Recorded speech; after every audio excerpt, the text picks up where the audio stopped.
শিগগিরই অন্তর্বর্তী সরকারের কাছে চূড়ান্ত প্রতিবেদন জমা দেবে জাতীয় ঐকমত্য কমিশন। কমিশন সভাপতি ও প্রধান উপদেষ্টা প্রফেসর মোহাম্মদ ইউনূসের নেতৃত্বে জাতীয় ঐকমত্য কমিশনের এক বৈঠকে এ কথা জানান কমিশনের সহসভাপতি অধ্যাপক আলী রিয়াজ। রবিবার 5 অক্টোবর সকালে রাষ্ট্রীয় অতিথি ভবন যমুনায় এ বৈঠক অনুষ্ঠিত হয়।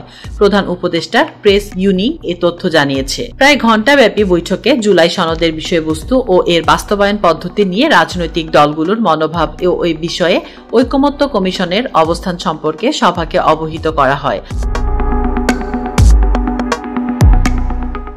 বৈঠকে প্রধান উপদেষ্টা প্রফেসর মোহাম্মদ ইউনূস ঐকমত্য কমিশনের কাজের অগ্রগতিতে সন্তোষ প্রকাশ করেন।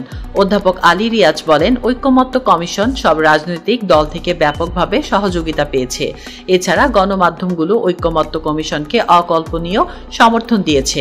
প্রধান উপদেষ্টা কমিশনের সব সদস্যকে ধন্যবাদ ও শুভকামনা জানান।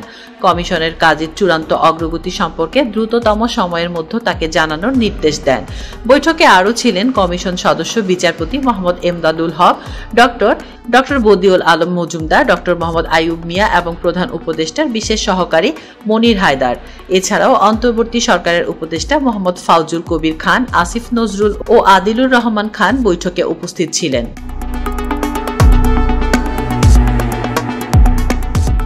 তাসলিম আক্তার শিমু, SBS বাংলা।